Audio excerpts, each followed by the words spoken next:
Actually, Austin, real quick, before you begin, let me shut the door. Okay. I'm Austin Lugo. I'm Andrew Harp. This is With Nothing to Say. Let's talk about O Hazar, Balthazar, and Io.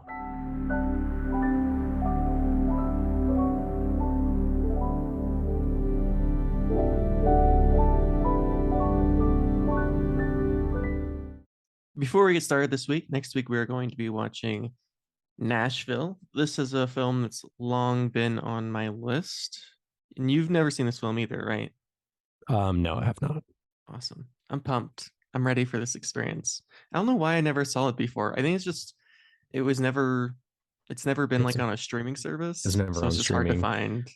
Yeah, it's never on streaming, and even though it's considered Altman's like probably best film, seems like. Um, but yeah, um, he's probably like the great American director, just in terms of like in terms of an American director who makes movies like about America, certain slices of American life and Yeah. culture and stuff like that. It's probably the best. Yeah, I'm ready for some Altman. I'm Hmm. pumped. I'm Yeah. excited. Hmm. But this week we watched two movies, which are both about donkeys. Donkey is the main character in both films, which I would have to say that Yes. I can't say I've seen a lot of movies where Donkey is the main character. Not talkie donkeys either, just regular old donkeys. Yep. Um. Yeah. They're alike in some ways, but very different in many other ways. I would argue that in EO, Donkey is more a main character than in Balthazar. Um, Yeah. but yeah, uh, yeah. But either way, we both in both movies we follow the movie is it's the movies. Both movies have the exact same structure. Uh-huh. In that like they follow from the beginning until the end. The donkey, and just the its encounters. Um, and I'd seen EO before it, but I wanted to watch a Bresson movie, so I figured if we were gonna watch Balthazar, watch EO, probably make for a more fun conversation than just talking about a Bresson movie by itself. Um, because when we went to saw EO at the Speed, it was like the busiest like I'd ever seen it, which was kind of Yeah. weird. That's I don't baffling. really I know mean, why. great, but I don't really know why, like compared to other showings, it was so busy. I guess my theory is that like it probably ended up on some like best films of the year list, like on the New York Times or the oh, New Yorker or something like that. And so yeah. like people probably saw that and then they saw it was like playing at the Speed and they were like, oh yeah, we gotta go. That's my only theory. I'm not sure why. Like I don't know. Yeah. I'm not sure why there would be a sudden rise in popularity in it, other than what you've most likely speculated, which it must have just been on some list a week or two before. It must have just been in the mind of people, or yeah, that's the only reason I could think of. I mean, I don't know. The I would say the most comparable one was several years ago when we went to the Speed to see Parasite. Um, Wow. yeah, Now, Parasite, I get, right? Because that had a whole following thing to it. But EO, that's a lot more interesting. There must have just been something within had you the. never heard of it until I brought it up to you? I'd never heard of it. Yeah, interesting. So, yeah. And, I'm not as up to date on movies as you are, but I would say I keep pretty up to date. So, the fact that that was so well seen is pretty cool. And they Yeah, I don't certainly know. didn't show it here, Yeah, I but don't know. I don't really have an explanation. I think it's won a lot of awards as well and stuff. So I don't yeah. know. Well, that's wonderful. That's really wonderful. And having watched both films, I can see why these two films together are such a great double feature because they're similar enough, but Balthazar is definitely much more contained. Balthazar is I mean, it follows a donkey, but Balthazar is really about a small town and the people who live in this small town and the Yes. different relationships they have with each other. Where EO is really much more about just the an entire ecosystem, right? I mean, it's so large and expanding, and EO goes to all of these different places, and I'm amazed, truly amazed at the ability of the filmmakers to work with donkeys because I can't imagine that's an Yeah, easy feat. they're good actors. Yeah.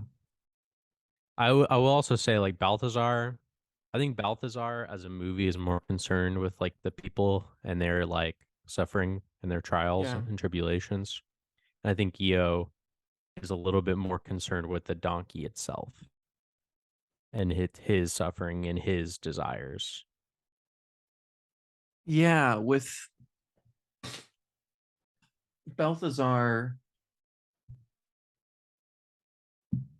our donkey is more of a reluctant narrator who's More sort of like a of representation of stuff as well of what the characters are dealing with, their absolutely, childhood, their lost or stuff like that. yeah, he's sort of this reference point in which we experience the world and not just the feelings and tribulations of the individuals, but the community as a whole. I mean, when the community is doing well, or the individuals, our main characters, whoever are doing well, like Marie or Jacques or whoever, the donkey is treated well. And then, of course, whenever they're sort of struggling, you see the donkey getting hit and beaten and these sort of things. And it's a great reflection of that. But in EO, there's this personification of the donkey, and but in both films there's just a ton of shots of close-ups of the donkey's eyes and animals' eyes, Yeah.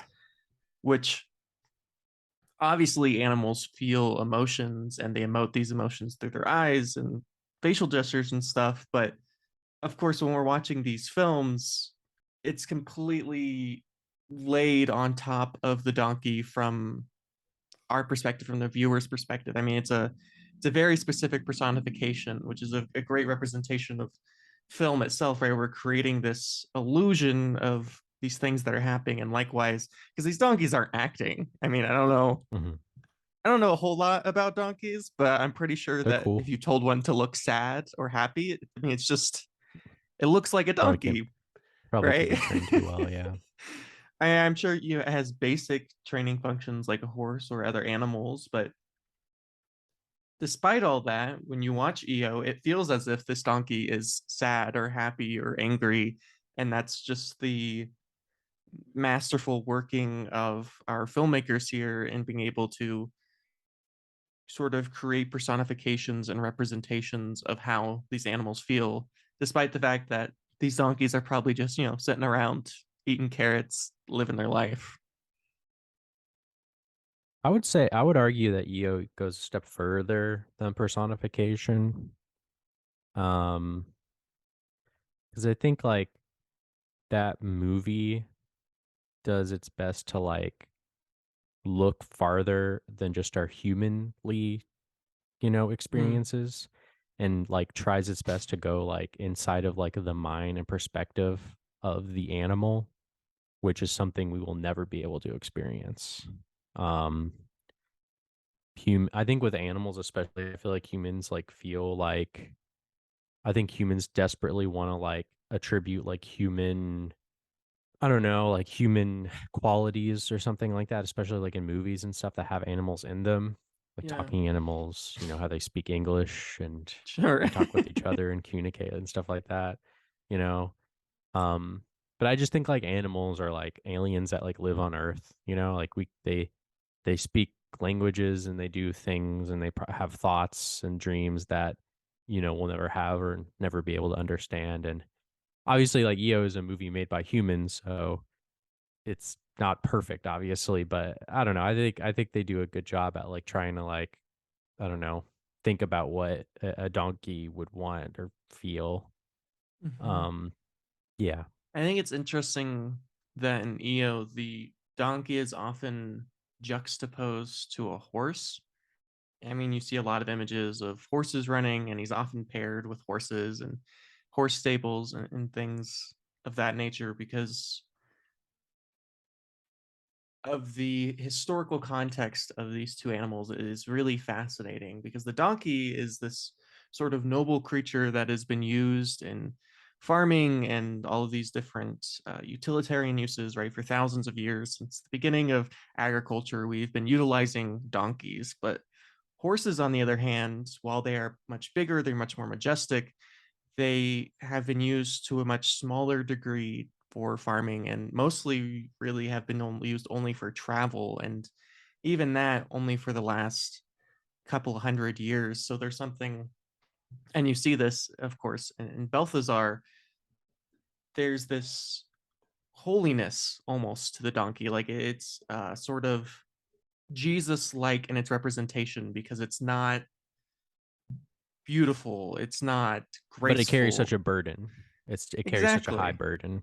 Yeah. Yeah, exactly. And there's something incredibly noble about that. And this is a very specific to Nevada thing, but we have an incredibly large wild horse population, which is something I've never seen before. Because, of course, back in Indiana, like wild horses weren't a thing.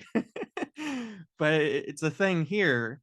And it's not a thing here because they're native to Nevada. Horses aren't even native to the United States, let alone the state of Nevada. They were brought here, and the problem is that horses, because they're not native here, they don't have any natural predators, and in the Yeah. state of Nevada they're a protected animal.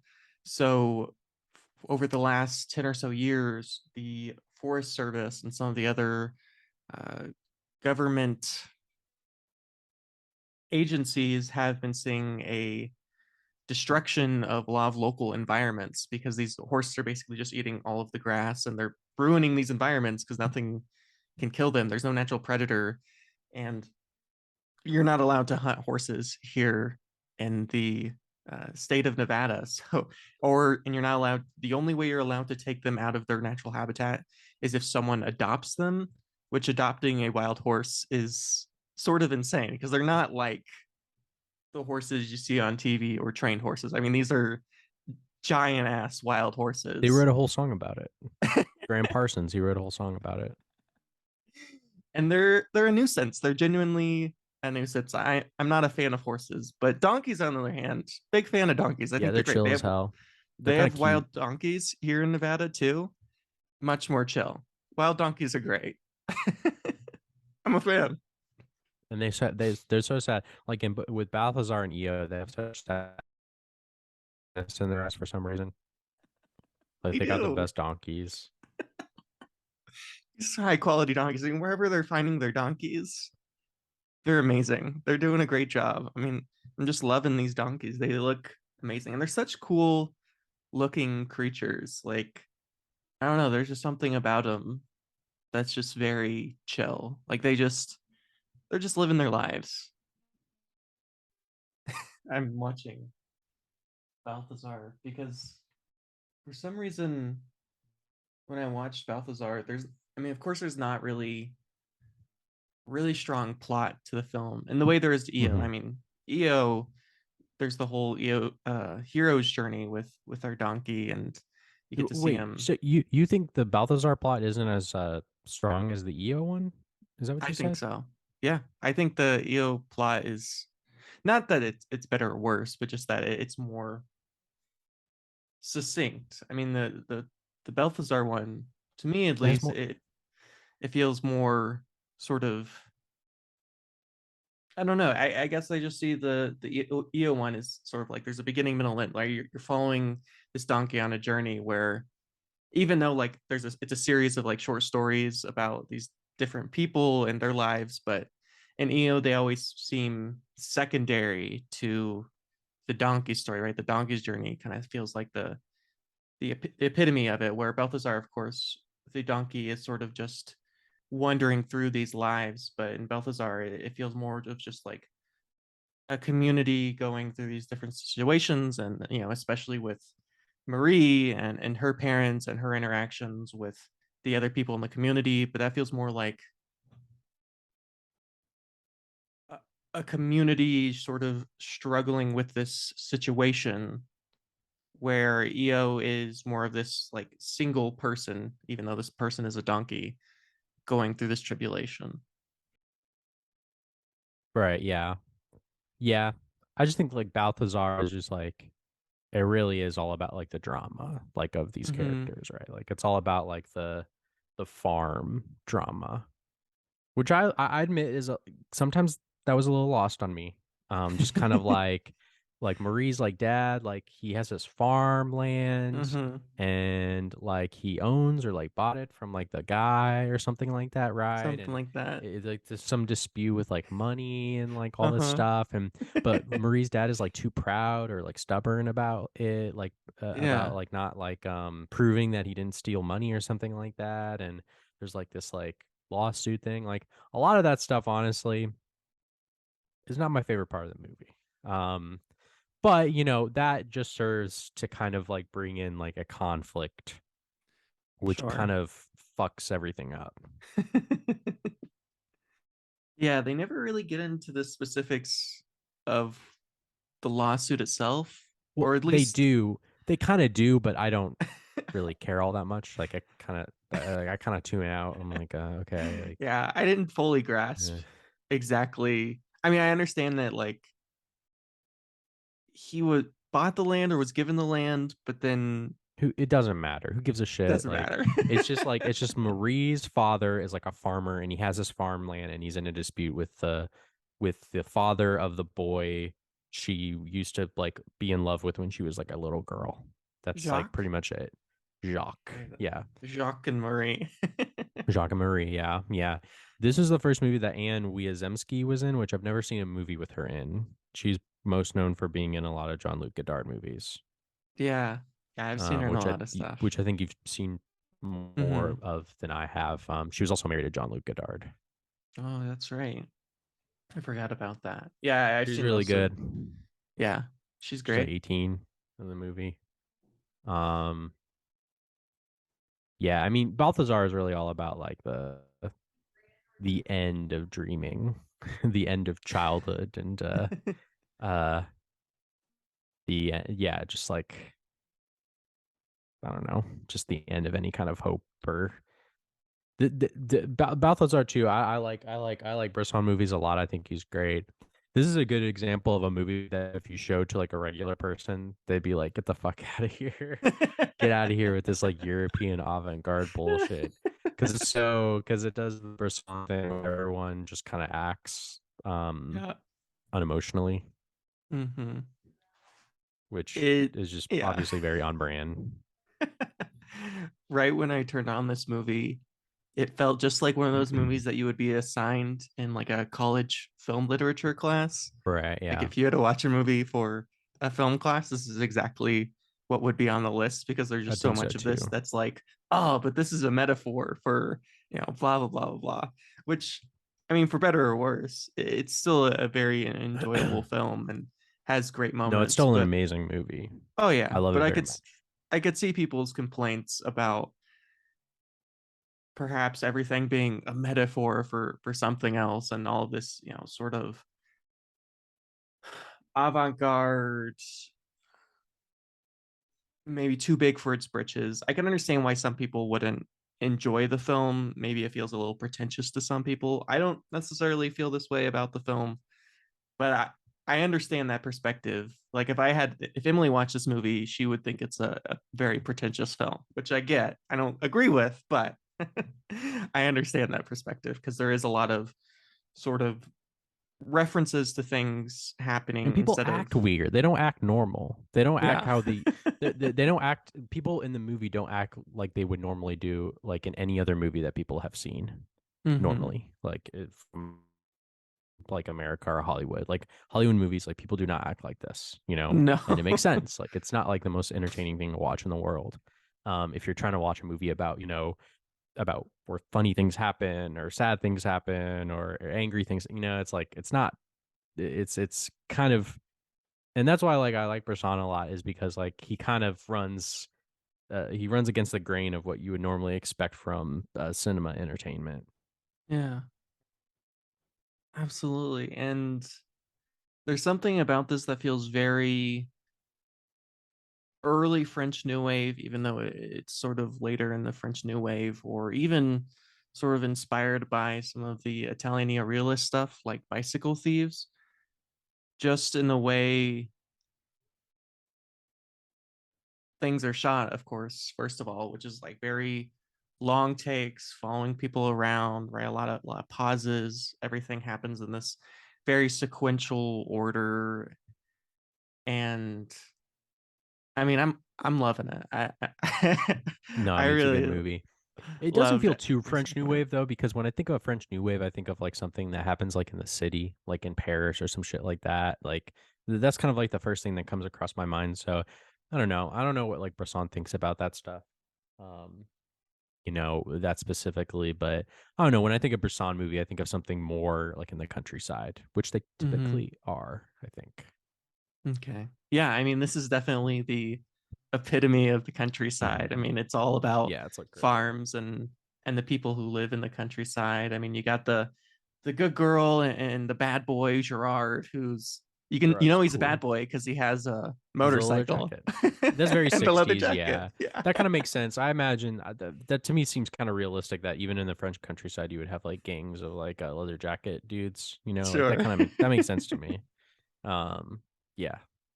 Yeah, there's something almost Americanized about Gerard. I think maybe it's like the radio or the leather jacket or Well, that's the like a motorcycle, 60s thing, but right? Like the rock and yeah. roll 60s Rock and thing, roll, yeah. baby.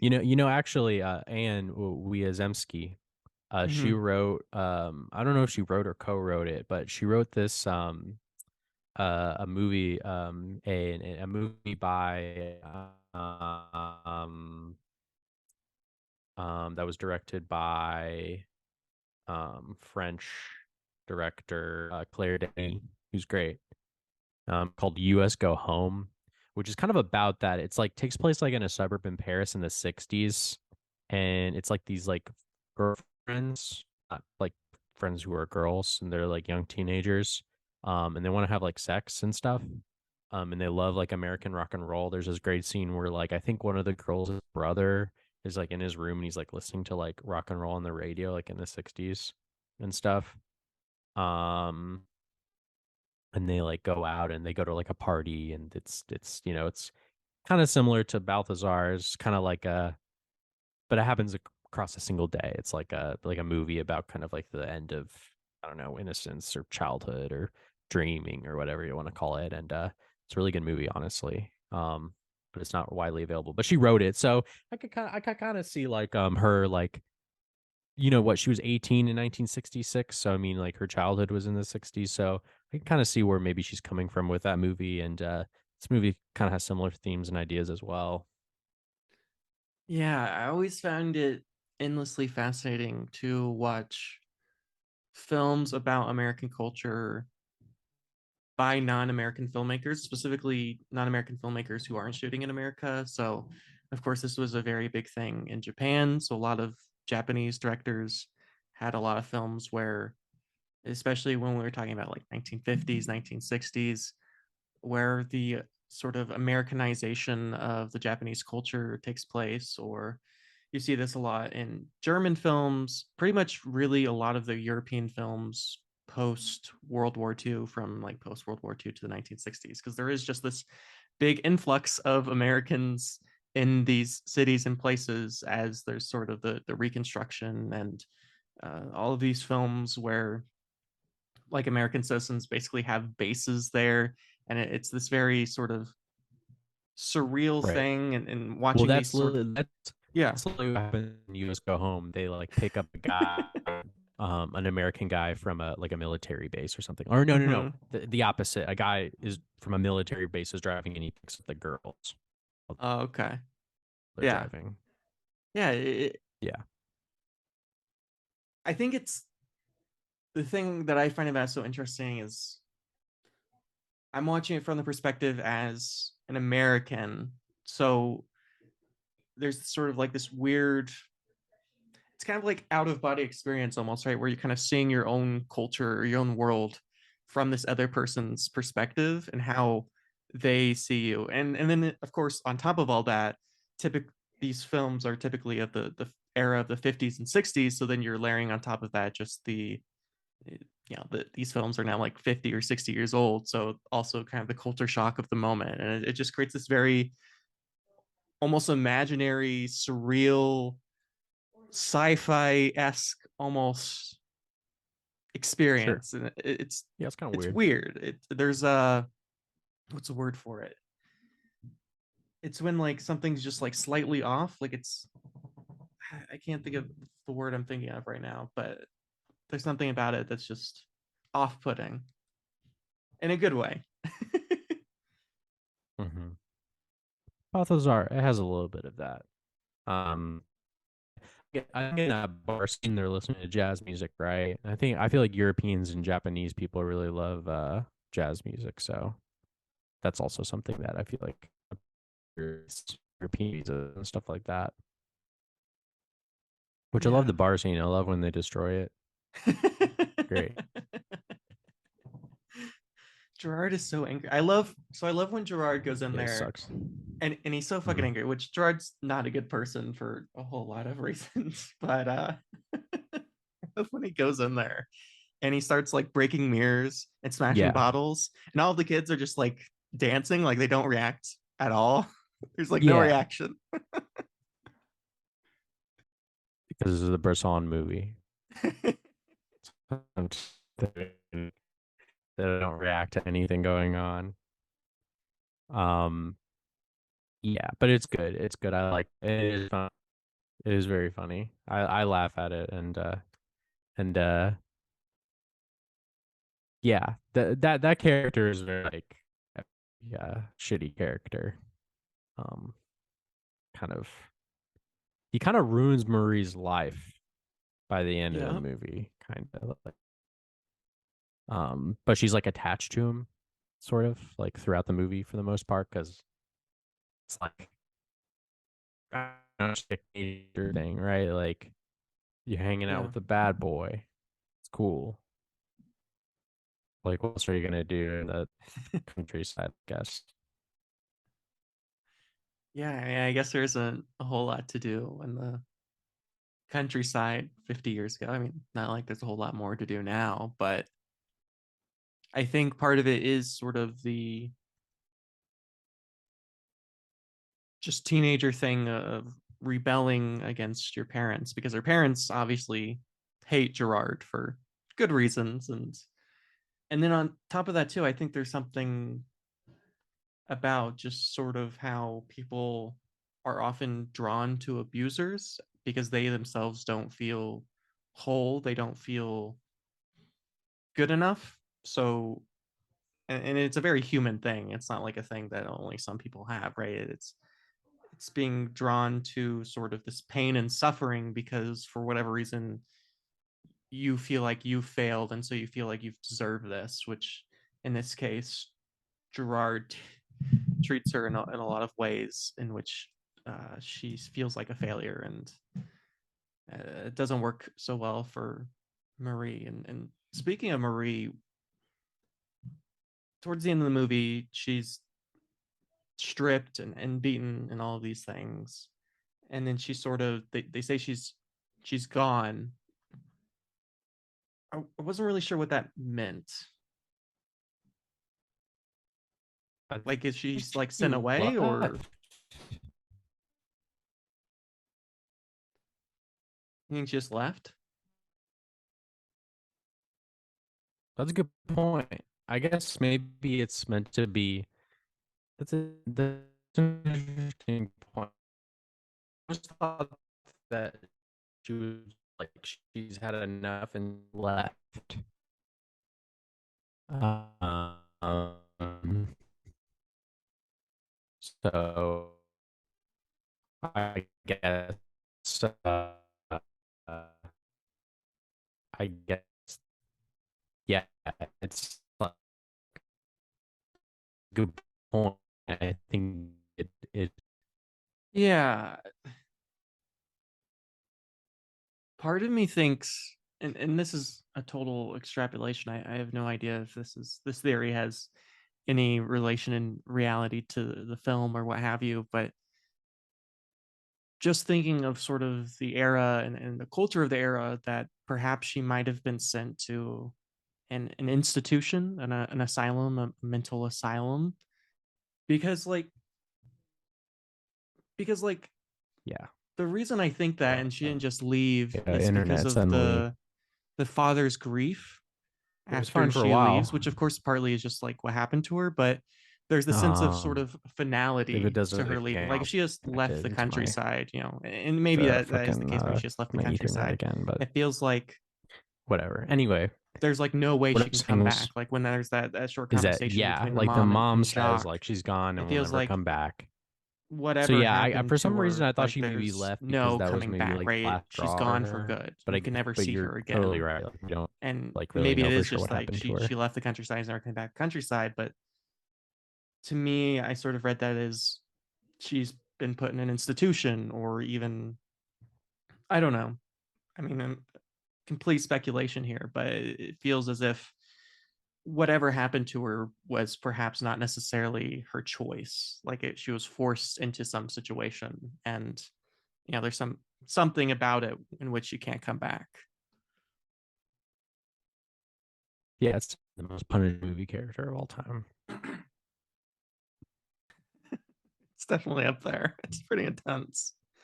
But she likes Balthazar. Um, once again, like they have like Balthazar at the beginning, and I think too, like on the event where I think this right at the beginning of the movie, it's like Marie's sister, which I think then adds to like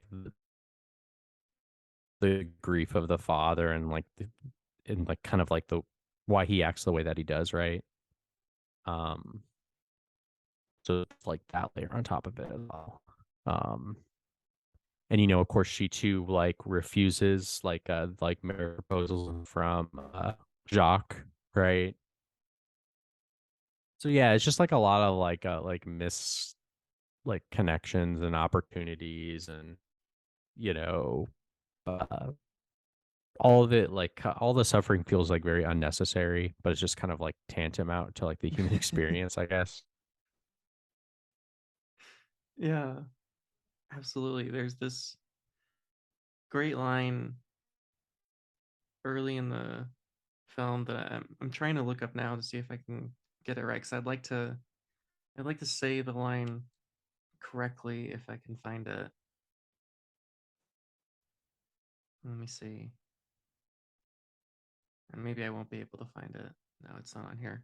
Anyways, there's this great line when Jacques and Marie are talking early on in the film, and Jacques is in love with Marie, of course, and Marie's not really in love with him. And they're talking about the what love is and how do you know that you love someone. And Jacques says something to the effect of, the great thing about love is that it just is, right? It's not that it doesn't really matter if you know it or it just, like, if love is there, it's there.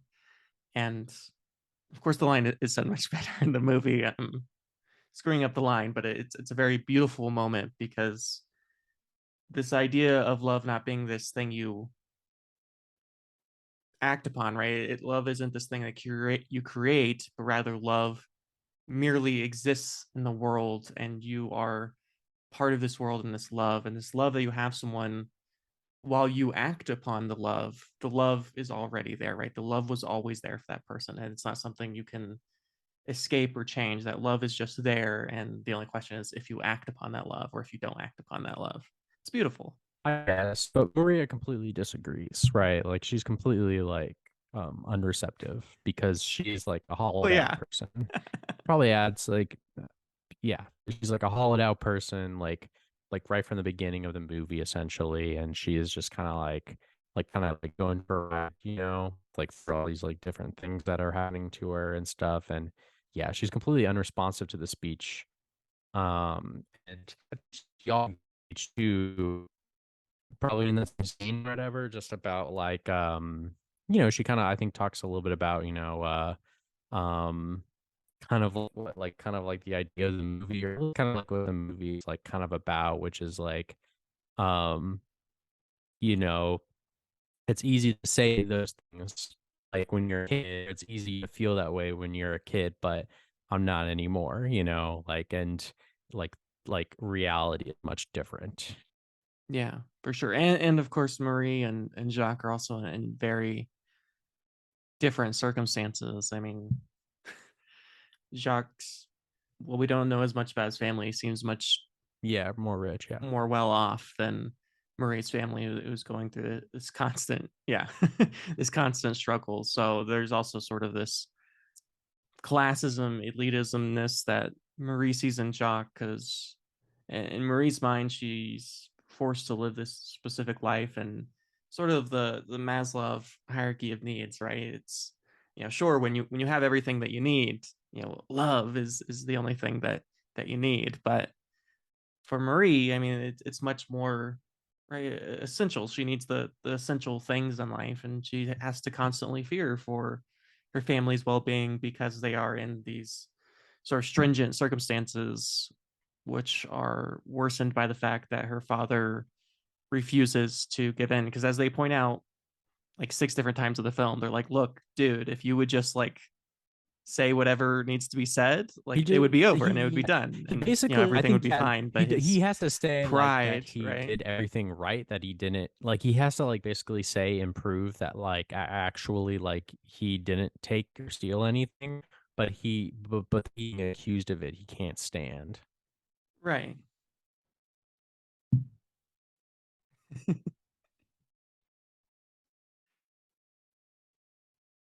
Yeah. Yeah, that accusation basically leads to his ruin, not because the accusation itself is so evil, but he refuses to act upon the accusation because, in his mind, by refuting the accusation, it's sort of a form of guilt, and he feels, right, he's above having to react to this accusation because he knows in his mind that what he did was right. Therefore, he shouldn't have to defend himself. But because he doesn't defend himself, he kind of screws himself over. It's just kind of yeah, it's just it's really frustrating sequence of events to have to watch.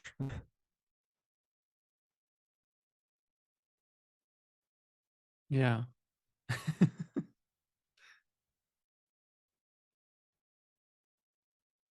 But Eo's got his own Well, I just want to say tribulations real quick too. I something mean, about the end of he's this poor Balthazar. donkey. I do think like the ending, like he fucking dies at the end. Like Yeah. the gang takes him and they're gonna use him as like a mule to uh get across the border, and like custom guards like shoot at them and they shoot up the car, and then he Mm-hmm. like lies down or gathered around.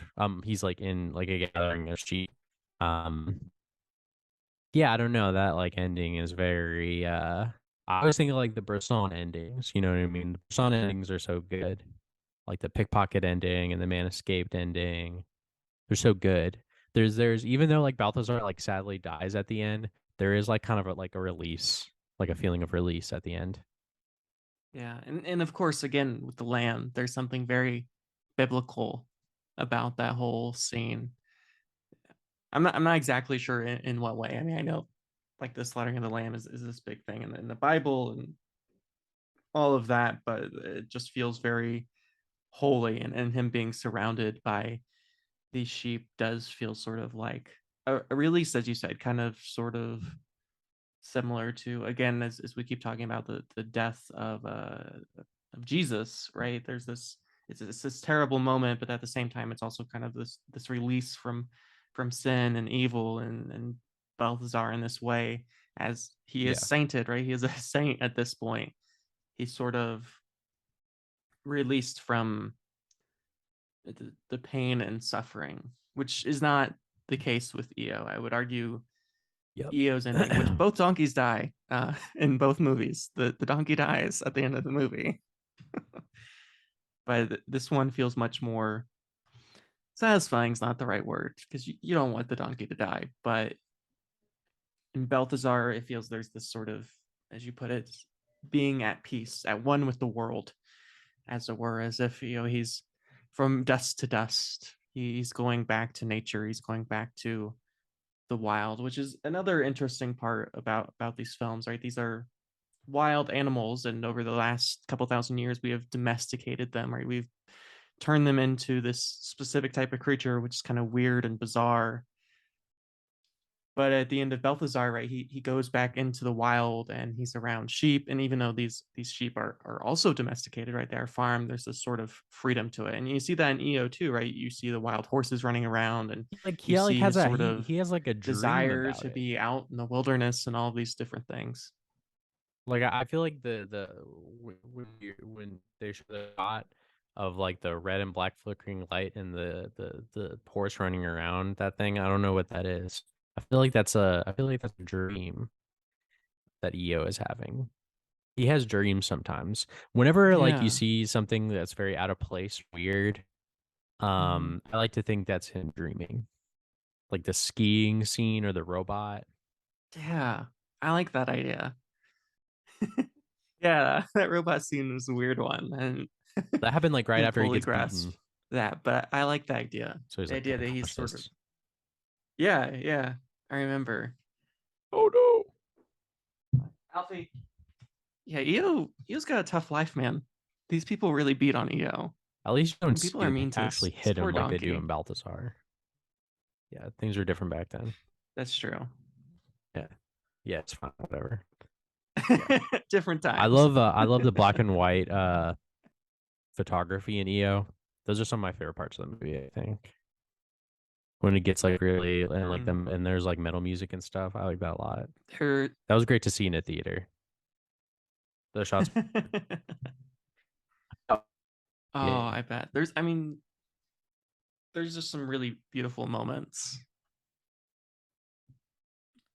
Very visually stunning moments, which I mean you have to be when there's not a whole lot of talking, or rather when Not dialogue just really. No. isn't a priority in the film, right? Dialogue's kind of secondary to the story itself. Yeah. And I mean, Eo's, he's in love. He just wants to be happy. He wants to be with his person, but alas, Yeah. he's constantly moved around from place to place. I've never seen a donkey travel so much. I mean, he's Like in truly a, Poland. I guess not a world Yeah. traveler, but at least traveling across the Yeah. country. Yeah, Poland. It's pretty cool though. You get to see a lot of different parts of Poland. I mean, you really get to see Yeah, what very this Polish country's all movie. about, and what it looks like. I mean, I haven't seen the whole. It is. Yeah, They the get football really into scene is really football. I've never funny. seen people so into, or in America, soccer. There's some really funny moments in this movie. Not like funny in the sense of like the Yeah, it's dialogue more itself is comedic. funny, but just It's pretty situationally, comedic at some just kind points, of yeah. bizarre, which feels purposeful. Um, Yeah. yeah. I yeah. I like when EO runs and he makes the shelf fall. That's a funny comedic shot. Uh, Yeah. funny. Um, yeah, no, there's more like comedic stuff in it than compared to Balthazar. That's definitely an aspect of it that's a little bit more um there's definitely an element in there compared to Balthazar. Um, but like all of it lands pretty For much. sure. Um, I think too like the EO thing is interesting because when he escapes from the farm because the owner she like sees him and they meet each other. Hmm. Um, she's like drinking and stuff, and then she leaves. And then Yeah. EO escapes. I feel like from that point forward, like it almost kind of feels like EO is like walking in on like other movies. This is especially when he like walks in on the Isabel Hoopert scene. Yeah. I feel like it's like from like a 2 hour movie of some sort. Yeah. And it's like a movie she would be into. Yeah. It's such, right? I thought that was really great. Yeah. I think what's so great about those moments is, I mean, of course they're right, they're short films or these stories, but as you kind of put it, they feel like part of a larger story that we're somehow just getting like a glimpse of. Like they don't feel like, We're you know, like this is a we short story walk with in the the beginning, middle middle, and of. end, but rather that there's a full length Yeah. hour and a half movie. Yeah, like we just walked into a movie theater, right? And we just saw, which is great. I love that. I mean, that's a very challenging thing to do well, but that's exactly what we get to do time and again. Like my favorite story, I Yeah, that guess, one's from this whole crazy. thing is the one with the truck driver. I love that one. Yeah, he's like I, taking that like did not Val. go the Yeah, and direction people I thought gasped it would go theater in. when I saw it. It's like he's like taking EO like on a truck, and then he stops at a gas station, and like a woman is um like he like follows she follows him to his truck and stuff like that, and he's like giving her food and stuff. She's clearly hungry or whatever, and he's like, okay, now sex. And then she like leaves, Yeah. and then he gets fucking like throat slit like out of nowhere. It's like very surprising. And like, oh, okay. And that's like the end of the story. Did It's I? like so like it that one just ends before it That's begins, the end of really. his story. Yeah. It's amazing. There's so many wonderful characters in this film. I mean, it's just Yeah. so populated with all these weird and interesting people doing all these weird and interesting things. And like you said, you never get a sort of any resolution to them. I guess the only one you really get a resolution to is that truck driver, even though like you don't know why Yeah. he was killed. You're not really sure what for. It's just someone walks up and they kill Exactly. Yeah. him. There's And they're like like, that's it. And yeah. then just on Yeah, to the next again, like the movie character. is completely contingent upon the perspective of EO, which Balthazar, it's the same thing, but I feel like EO takes it even more literally, where you really only occupy the spaces and places that like EO is at least like within a vicinity of. And then once he leaves that vicinity, you're like out of there for good. I love it. I love Eo's travels. I love all of the different characters you meet and animals and so many wild stories. I love the Isabelle Huppert stuff.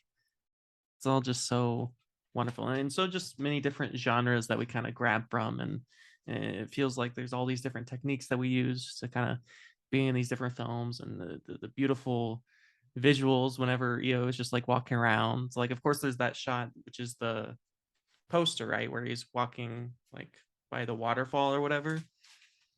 I mean, it's beautiful shot. Just so much amazing. All of the stuff they shoot sort of in the countryside and in the wild, as it were, is wonderful. And it looks like a very Yeah. beautiful place. And you also see different seasons too, right? You kind of see like the snow and the winter, and then you also see like the summer and fall. And Yeah. And it it's all just very lovely. yeah, I was gonna say like I think that um it's a pretty I don't know, it's a pretty effective like, animal like I don't know, animal rights movie, I guess. Like a PETA type ass movie, I guess you could say. It's pretty good about that. Especially at like, whoa, okay. You know, it's they don't hurt or kill or maim any animals in the movie, of course, but I don't know. It definitely like this is a very like late period movie, by the way. Skolomowski directed it, and he's like very old. He's been making movies like for decades now. So it kind of feels like I don't know, like a movie about like that's made by like an old guy who's now discovering his love for like animals or something like that, and like wants to like advocate for them in some kind of way. So he made like this movie, I guess. Um, which, but it's not like a political movie, really. Once again, it's like a very like once again, I just really like that it's like a movie where he's trying to like understand like the perspective of the animal and like go inside of his like brain and in his mind as best as he can, which is still imperfect because he's still like a human, you know, like Yeah. but he's not a donkey, you know. So, He's not a donkey. but I still appreciate the effort, and it's a good effort too. And I think it's a moving movie. It's a very moving effort up until when he fucking dies. Which I don't know, like if you're doing cattle, if you're like pushing Yeah. cattle along to get like uh to be slaughtered and like a donkey suddenly appeared, I don't know. Wouldn't you just be slaughtered. like, what the heck? It's a donkey. He's not supposed to be here. Or it's like maybe it's just I like lo- a yeah. I love how nonchalant, like every time, not only at the slaughterhouse, but like wherever EO is, everyone's For the just most part, yeah. nonchalant about this donkey. Like this donkey's just showing up places and they're just like, There's that oh, scene, there's that it's just a there's that one donkey. scene Like where they're he just for like, the oh, okay. village. Like this is He's just part. there's that one scene where he shows up in the empty village and the animal control people show Hmm. up like out of nowhere. Like I guess there are like Yeah. instances where they're just like, oh, cool. But yeah, with the slaughterhouse, it's just like maybe it's just like oh, it's like extra, you know, like maybe it's like finding like an onion ring in your like it's like when you order French fries and there's an extra onion ring in there that like fell in. Maybe it's like the same where it's just like oh, it's like an extra animal, free animal that showed up. We can slaughter it, whatever. I guess they make Oh yeah, salami. That's what they which is keep saying. They keep sounds really saying gross. I donkey wouldn't want to eat salami. something like that ever in So my entire I life. guess, Is that like some Polish thing? Like I don't know. yeah, I don't know. I mean, I've never had donkey before. It must be a Polish thing. I don't know. I don't know if donkey meat really is all that appealing. I mean, I eat meat. I will not deny the fact that I eat meat on a very regular basis, and I do this not. movie has not stopped me from eating meat. But I will say I am obvious. Not really, no. I will. You don't eat meat? Yeah, that's because you're a I better just man than me, Andrew.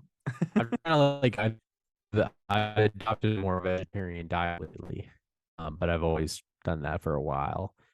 But I decided not too long ago to do the vegetarian thing again. But I've made chicken occasionally. Um, just because my partner they eat meat, so um, so I'll have like some like bits of chicken here and there. But um, I mean, I don't put like a moral equivalency on it or anything like that. It's fine. It's just chicken, whatever. It's just chicken. I mean, it's fine. It's just a chicken. Yeah, I mean, I've had the I like Impossible the Impossible chicken a chicken and lot. burgers and stuff, and honestly, if it wasn't so expensive, I think it's good. I mean, honestly, like the Impossible Burger, My problem, it's definitely the closest thing I've ever had to I like like the Impossible proper chicken. meat. I I've mean, been it may not eating be it a exactly the lot same, lately but because I discovered a really yeah. good brand at like the Kroger. My problem is that there is like I like fast food, you know, which Nice. is something you don't really eat, I think, right? If I'm Oh not yeah. like Yeah. fast food. When No, I no, was not eating really. meat, I found myself like eating a lot of fast food because I have to be out and about a lot for work. So I like the Impossible, even though the Right. Impossible is like not like the cheapest thing in the world compared to just like buying regular chicken. It is like cheaper than like getting like fast food, like, you know, whenever, you know, like it's Sure. so, but yeah, Yeah, I feel that. Yeah, for sure. I mean, obviously, I'm very much against the sort of types of slaughterhouses that you see, especially out here in the West, like in Idaho and in a couple other states, where like they'll put like a shit ton of cows or animals in like a very small space. Like that's not cool. We don't need that. But I'm not I'm not morally against eating meat. I just think that there's a way to do it. And you see that here in Nevada. Like there are humane ways, right, to raise these animals and for them to eventually be slaughtered. Like there's ways for them to live long and happy lives in which they, you know, they get to graze and walk around and live their lives and then they become meat or you know, we drink their milk or what have you. I'm I'm all for that kind of you know, humane meats sort of, you know, in which we're not putting them in these sort of terrible environments, which I've driven past quite a few of them, and they're just these. I mean, they're truly like these horrific looking places where you just have like a shit ton of animals in like these small confined spaces, and it's miserable and awful, and no one should really, you know, no animal should have to be put through that. And so, but that's a very hard thing for like like as a consumer, right, it's a very hard thing to control because that's much more sort of on the end of the wholesaler and the distributor and stuff. So for my end, that's a much harder thing. Other than, of course, advocating in a variety of different ways for the humane treatment of animals, which I'm not sure why that's a thing we have to advocate for. Like, why isn't it just like an obvious thing? Like, sure, why it requires advocation, but I advocate. And the movie does too. And That's that's right. pretty much the movies. That's the movies. Go first, Austin. Oh, I don't know. Okay. So obviously, in a lot of ways, these are very different movies. I mean, very different time periods, very different filmmakers. What brings them at the core, of course, are individual donkeys and how they perceive the world and their perception of the world. Persona, I've seen quite a few films of his, and I've loved everything of his I have seen. He is a magnificent director, just a very beautiful filmmaker, some amazing cinematography in this and a lot of his other work. I love how stale, I suppose the right word, the performances are, how just blank faced everyone is, and we're forced as viewers to sort of put our own emotions onto these actors. We're forced to sort of live their lives for them because they don't give us the reactions themselves. So we have to kind of layer on top of what we see, and it forces us to sort of be more engaged in these films than a lot of films. And Marie is just such a broken character. It's so heartbreaking to watch her experience the world as she does, and that sort of ambiguous ending where you don't really know what happens to her, but you do know what happens to Balthazar. Of course, he's killed, and yet there's a sense of relief, and it's such a strange sense of emotions that goes into it, which is a little bit different than EO, because while EO is also visually amazing and beautiful, the emotions feel much more at the forefront of that film. I guess like Bresson's a lot more vague in what you're supposed to feel, and there's kind of these conflicting emotions. Where EO, it's like these are the feelings you're gonna have, and you have them, and they're very big and they're very intense emotions, and you feel a lot for EO as he's going through different situations, and you fall in love with EO, and when he hurts, you hurt, and there's these big moments, and of course at the end, like the moment you see him walk up with the cows, you know exactly what's gonna happen. At least most people who know anything about farming, like the moment you see him walk up the cows, you're like, oh shit, he's in the slaughterhouse. Like you know exactly what's going to happen, and watching him wander along with those cows, like that long extended scene where he's wandering around, like you know exactly what's going to happen, and he's kind of like on the edge, and he's kind of hesitant. He's behind all these cows. It's as if, of course, again, right, we're putting our own emotions on top of EO, but it feels almost as if like EO knows that he's walking into a slaughterhouse because the cows, they got no idea what's going on, right? They're just going forward. But EO, it feels as if he knows something, right? He knows that something's off. He knows he's not supposed to be there. And while they don't show it that last moment, we cut to black, and then you hear the shots.